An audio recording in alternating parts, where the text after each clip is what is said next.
Welcome to One-on-One Candid Conversations on our YouTube page, and of course also on our blog at oneononecandidconversations.blogspot.com. Have you ever thought of renting a chicken?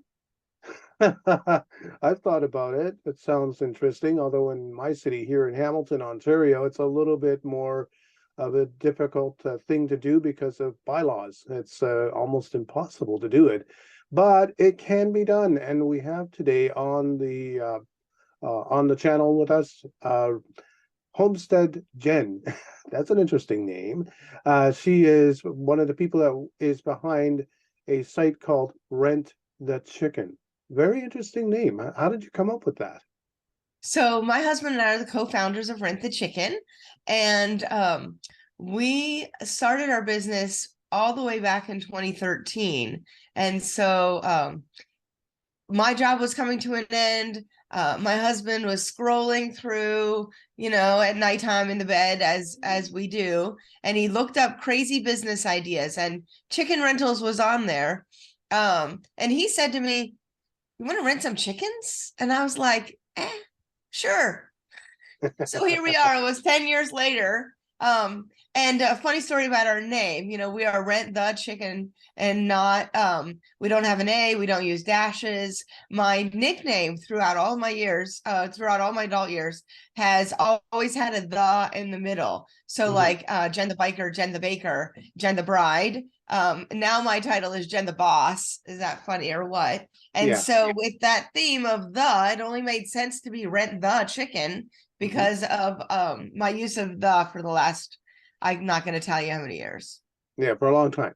Yeah, Yeah. we don't want to reveal your age.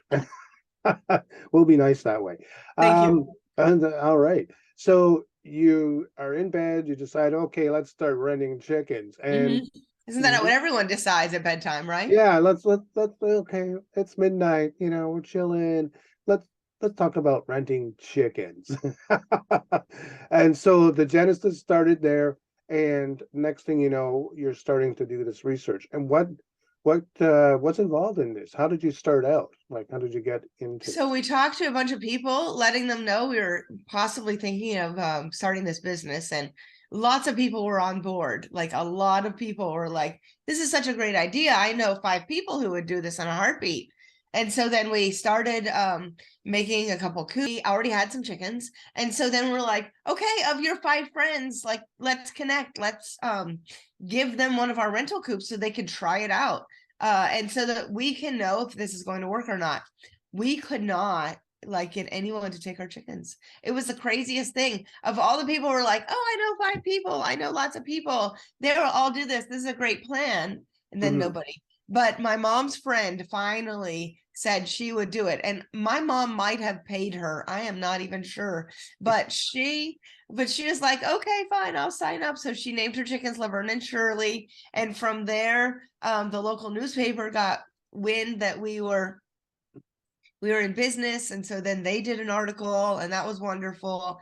And then we just kind of exploded from there. Egg exploded, if you will. Oh, ooh, Yeah, I can see this I is gonna be know. full of puns. Yeah. Yes, yeah, lots of yolks. Yeah, lots of yolks. Yeah, I'm Hmm. sure there are lots of yolks as you are putting it. I mean, a lot of people must really throw some real wild ones at you because let's face it, this is such a unique idea. Nobody brainstorms and comes up with this on a regular basis. I mean, it's just one of those lightning moments where you're, like you said, in bed, you're thinking about ideas, and also, bam, this idea. Let's try it out. Let's see if it Bam, works. let's do it, Yeah, right? yeah, let's do it. So you build these coops, and then out into the field they go with the chickens, and particularly Laverne and Shirley, and they were a hit, I'm We sure. And were a hit. Yeah, she adopted Laverne and Shirley and then bought like 30 more chickens out the gate. Like that's a lot.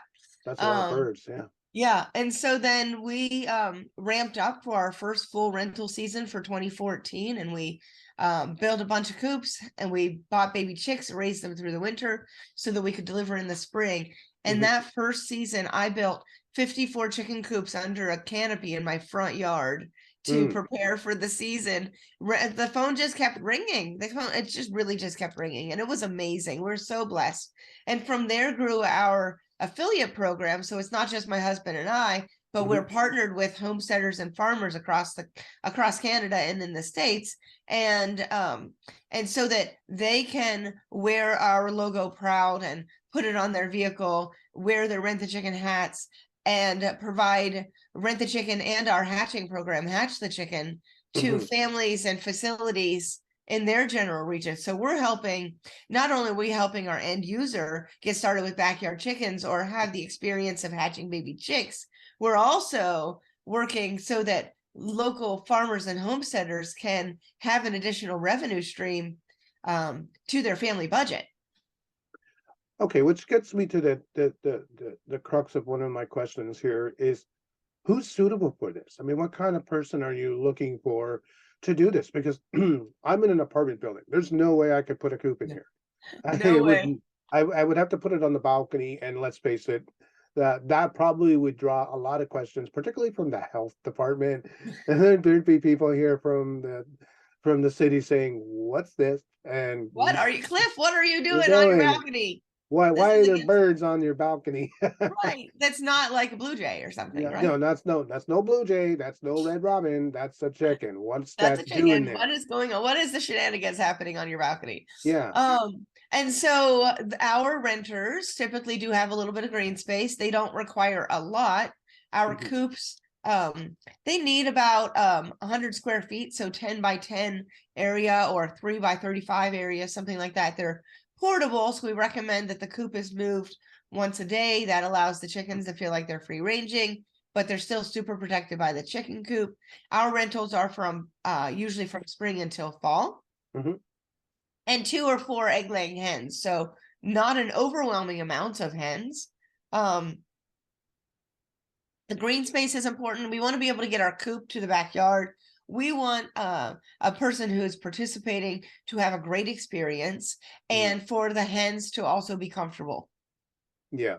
And that's the other thing too. You want them to be comfortable. It's not roast the chicken. We're not It is doing that. not, no, We're or eat the chicken as it's it not might be. yeah, and I'm sure I mean as funny as that may sound a little bit, there is a bit of a serious side to that. Has that ever happened where somebody's actually tried to do that? No, because our rental hens become pets, so people aren't going to eat Fluffy and Nugget. I mean, people might No. eat chicken nuggets, but not Nugget the chicken.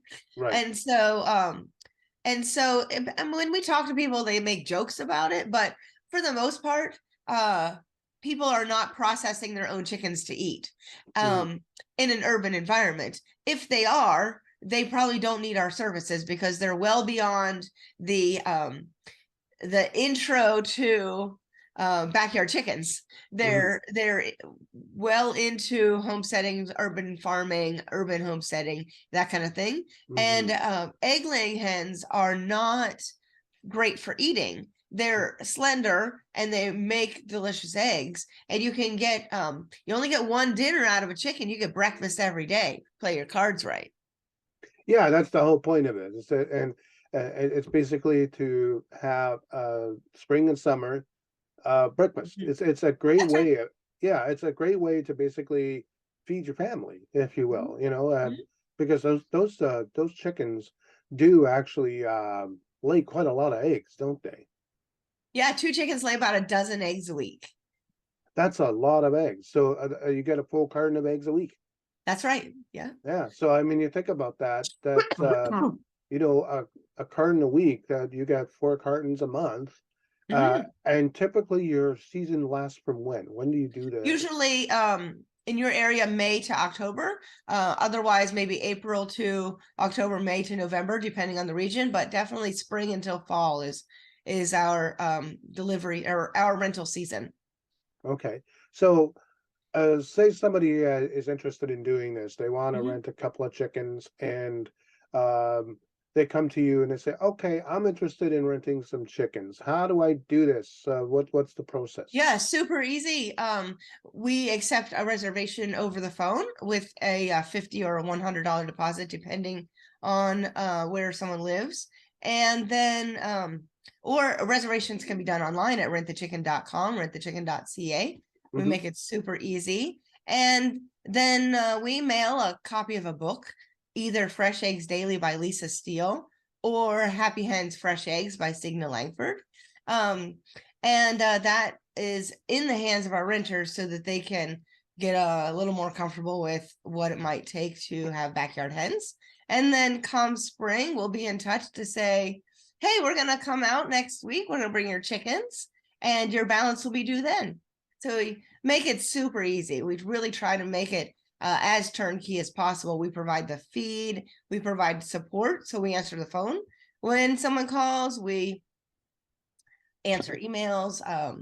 We're here for sure to be chicken friends to our renters. Yeah, and that's the one thing that support's definitely going to be needed, because I'm sure some people are like, okay, I've decided to rent these chickens, they're coming, and then they get them and they go, oh, wait a minute, these are live animals.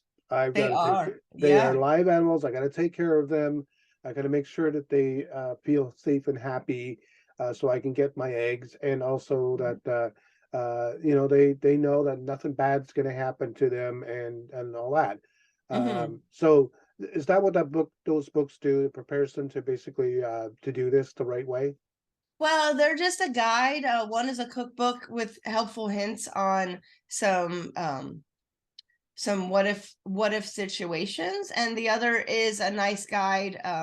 Lisa Steele's super passionate about her chickens, and so I always say just enjoy the book, pay close attention to the pages that talk about the plants, the herbs, and the vegetables that are good for the chickens and not good for the chickens.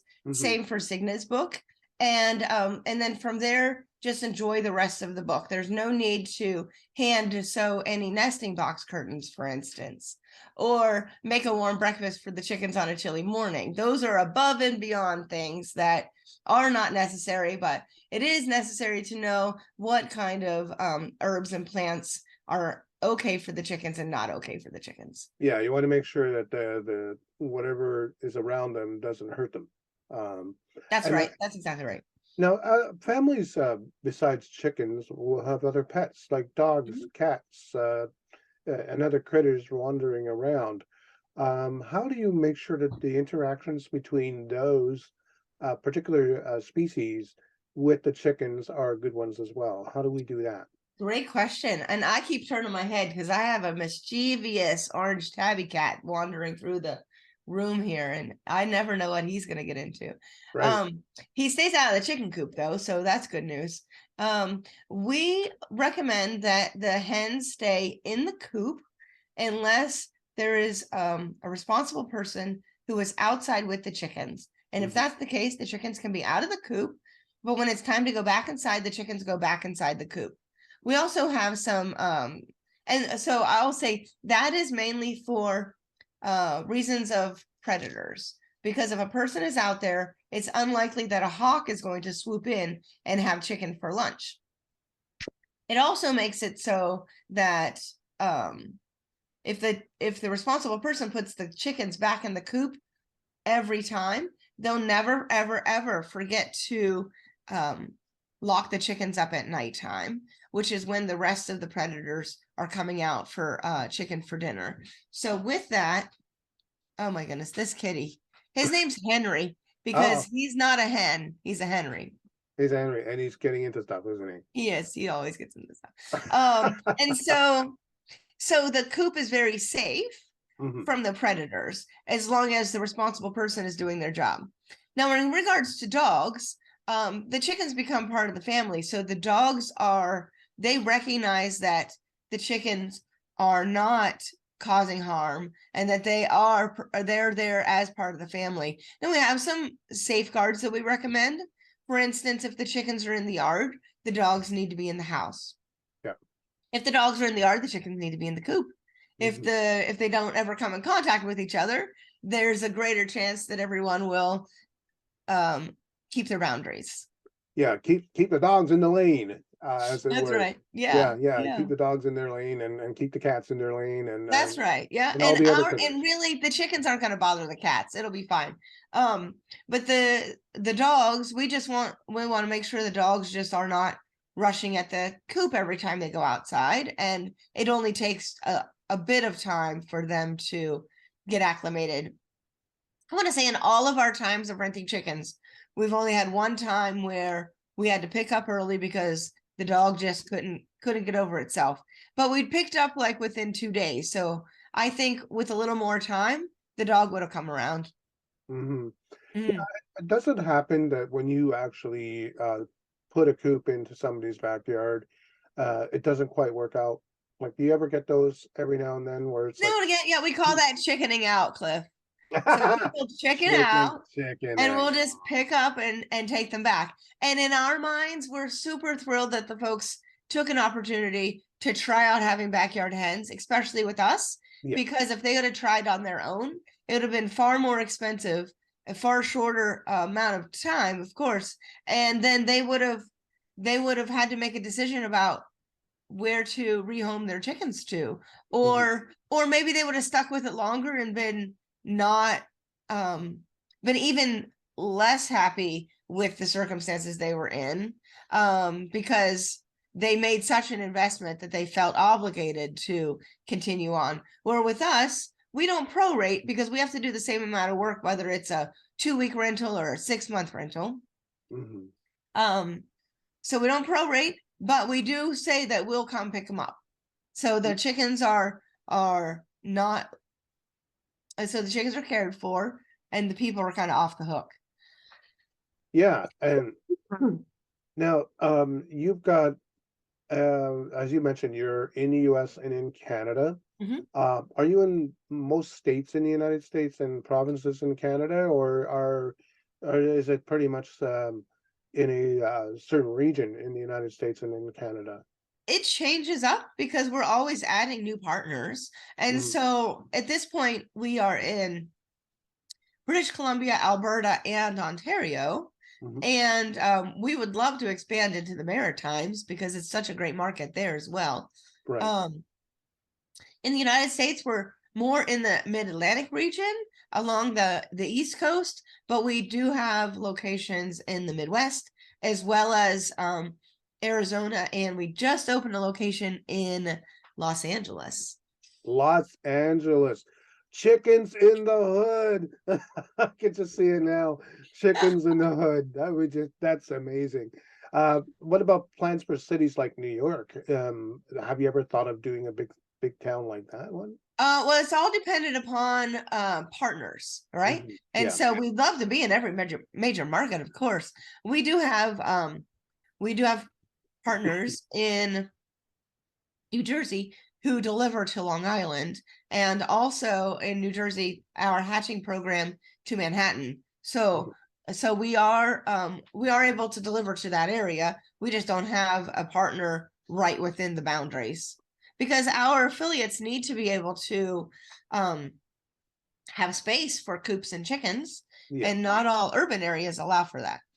That's the other thing I want to talk to is the fact that not every city is going to be very chicken friendly. With the idea, yeah, that's it, boo. Because the bottom line is they think, well, there's predators, there's the Mhm. noise, there's the smell, there's all this stuff going Those on. are all those misconceptions about chickens, yeah. Yeah. And so we say legalize backyard hens. But really the bylaw officers have a lot going on. They have more to do than walk around and see if people have chickens. Yeah. So most times is if it's not necessarily legal to have backyard hens, then we want people to talk to their neighbors. If their neighbors are on board, then try out having some hens. In our opinion, a couple of backyard hens is comparable to a small garden area. Right. It's a similar scale in our opinion. Um, we're not renting out roosters. Hens are less noisy than most neighborhood dogs. Right. And roosters are the ones that give the hens a bad name. They crow all day long, not just in the morning, and they cause a ruckus for sure. Hmm. Hens make some noise. It's called their egg song. So Hmm. they'll like sing their little egg song when they are about to lay their egg, or they're laying their egg, or they just laid their egg. They just want to tell their friends this big accomplishment. Kind of like, But it hey, doesn't I did last it. for I know it doesn't last for a long time. They also have an alert sound Hmm. where they sense that something's not quite right. Hmm. So they will let their friends know, hey, I think that there's something over there that we need to just be aware of. And so they cause a little bit of a noise, but not like the dog that barks every time you walk by their house, Yeah.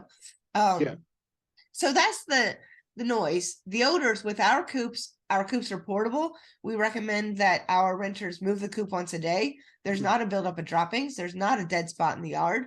And both of those things make it so there is a decreased chance of odors. Yeah, that's And kind of really, two important. chickens, they're gonna leave less waste than a German Shepherd on the regular. Like it's comparable to a large dog. Two chickens have less pickup, if you follow my drift. Yeah, they have less of that happening.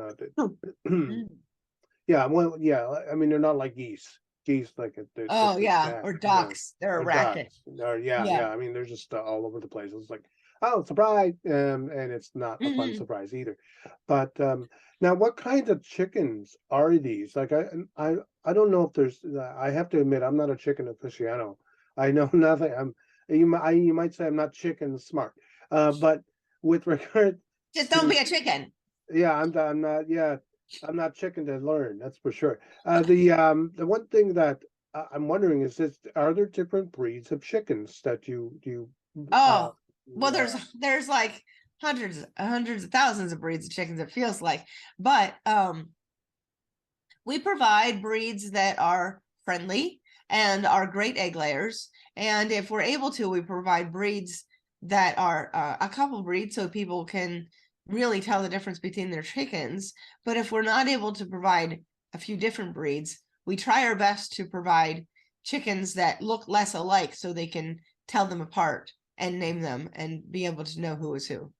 okay. So now, and also, I'm assuming there's repeat business. So you get people that are just doing this every year, like renting chickens. Yeah, we do. And we'll winter their chickens for them so they can get the same chickens back in the spring. Oh, okay. Is that cat up to something again? Yeah, he's getting into my egg bucket. Hold on. Okay. Yeah. There's something about Henry the cat.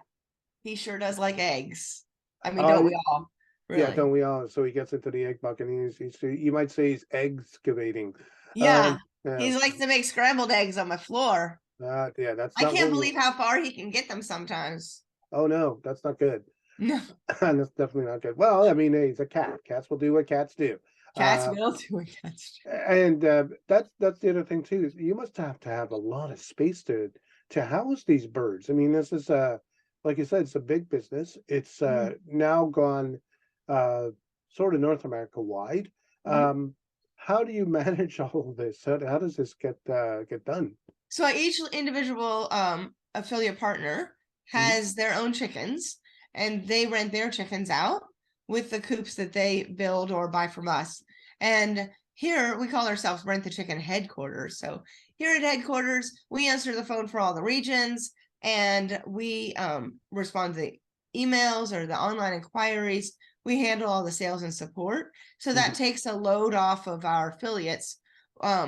It makes it so that we're the customer service arm for each of our affiliate partners, and Right. we're the customer service to the renters as well. And so, I mean, a big 100-acre farm isn't necessary to be a Rent the Chicken affiliate partner, but you certainly need more than a balcony space. Right. Yeah. And what's the recommended number of chickens for the affiliate to rent out? Oh, good question. I mean, we want maximum amount of chickens, of course, but it depends on the region because not everyone, like the GTA, has like 10 million people, Yeah. And so it's region specific and what the market can handle. And I mean, we'd love it if everybody rented out 200 or 300 chickens every season, but not everyone in Omaha, Nebraska wants to rent chickens. Yeah.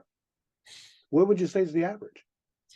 Again, it's just real region specific. So like Just local. Victoria rents a bunch in Victoria, British Columbia, they rent a bunch of chickens. But their region is very different than Kamloops, which is very different than Toronto. Right. So it's as you pointed out, it's extremely uh, related to where this is all happening, what cities Mhm. are those affiliates in, where they're going to go forward and do this. Um, Now, of course, the other thing too that's important to note is that there's, like I said, or you said earlier, there's a season, right? You have a Mhm. season that you're doing this, and when's the best time for people to start thinking about renting a chicken or a bunch of chickens? When do they want Yeah. to start doing that? Well, we start opening. Oh, I'm sorry. We open reservations in October for the following season. So through the winter is great because we often region specific will sell out and then not have availability. When people are thinking about chickens in May, we might not have chickens available for rent because we've already accepted all of our reservations. We do have our hatching program as well, where people can hatch baby chicks. It's a 5-week program. We provide an incubator with fertile eggs, a candling light so they can shine a light onto the egg, and it allows them to look for signs of life. It's amazing. Once all of the chicks are hatched and dry, they're moved to the cage that we provide with all the supplies necessary. They keep the babies for 2 weeks. Just when they're not so cute, we pick them up and take them back. And so that allows us to offer 5-week rental starting in spring, and our last pickup is in fall. And so we have 5 weeks that are just cycling throughout the year or throughout that spring till fall time frame. And Mhm. so we also start accepting reservations in October for those rentals. And so people might sign up in October for March. People might sign up in October for July. And if someone calls me in March, I probably don't have availability for March. Yeah, that's probably going to be a little too close. And that's Yeah. the other thing too that's really interesting is this hatching program. I um I would say that's pretty much aimed at kids, isn't it? It's like Oh, it could be for all ages. You would be real surprised. You could do this in your apartment. There's no doubt in my mind. Because we have a lot of people who have smaller spaces who participate in Hatch the Chicken, mhm, and it's an indoor project. We have a lot of schools, like you said, children, a lot of schools, preschools, daycares, but we also have families or empty nesters because they don't have like they're empty nesters. They don't have like anyone at home to love on and care for. So they yeah, participate in Hatch the Chicken. They see mhm, something come to life. They get to love on that, on those babies. mhm, Also, senior care facilities love to participate, libraries so that they mhm, get more patron foot traffic. right, um, but the senior care facilities may a number of memory care units participate, and it really triggers things in their minds from way back. uh, a lot of people who are in senior care facilities who are elderly were very connected to their food sources when they were children. right. And so their great grandma had a chicken named Betty, and they'll tell you all about it. But if they weren't hatching baby chicks or talking about chickens, that memory would not have been triggered. Those folks don't always know what they had for lunch that day, but this program allows their memory, excuse me, allows their memories to dig deep to get to Mhm. those memories. And it really is incredible. It does sound incredible, and Mm. where do people want to go to basically start this process? What's the website? Yeah, they'll go to rentthechicken.com or hatchthechicken.com. And we have CA versions of both of those as well, rentthechicken.ca, hatchthechicken.ca. And then they just click on the location that's closest to them to find out more information. And yeah, something else that comes up in conversation is that um, people who rent chickens from us suddenly get to know their neighbors Mhm, because the neighborhood is just so intrigued by the fact that they are renting chickens, mhm. and they want to know their names and they talk about this, and people have formed like better relationships in the workplace because they have chickens. It like gives them something else and something super interesting to talk about rather than just like, oh yeah, I made meatloaf for dinner last night. Yeah, I don't know if having chickens in a call center where I work would do. I might be interesting, but I Maybe don't. around the I'll water have to. cooler. I'll have to talk to our OM and say, can we get some chickens? No, yeah, Because I'm not saying that the chickens are at the work. I'm just saying that the people who have the chickens at okay, their home yeah, then talk about it when they're at work. I got you. All right, not in the Mhm. workplace. Well, maybe some workplaces might do it. Excuse me. Some workplaces do rent chickens though. Really? Oh, okay. That's interesting. So again, what's the website addresses again? Yeah, rentthechicken.com and hatchthechicken.com. And there you have the CA versions, and all the information is on those websites about this. And people can reach out to you and talk to you about uh the next steps and how this all works, right? That's right. Perfect. Well, you know what? It's been really fun talking about this, uh and I hope you feel better soon. Sounds like you've got a Talking to zinger me and there. listen to me cough about it, huh?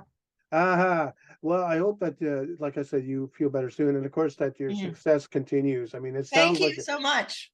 yeah, it's really a lot of fun. So again, don't forget to look for rentthechicken.com or Yeah. .ca or hatchthechicken.com or .ca, and you can connect with Homestead Jen and find out more about chickens and how to take care of them and get eggs and all that good stuff. Yeah. Remember, it's not roast the chicken; it's rent the chicken. Not eat the chicken, right? Yeah, not eat the chicken. It's basically that. It's been fun. I will get this up on our blog at candidconversations.blogspot.com, and of course on YouTube, where we hope that you'll like, share, subscribe, and enjoy the videos. Thanks again, Jen. It's been a pleasure. Thank you, Cliff. I appreciate it.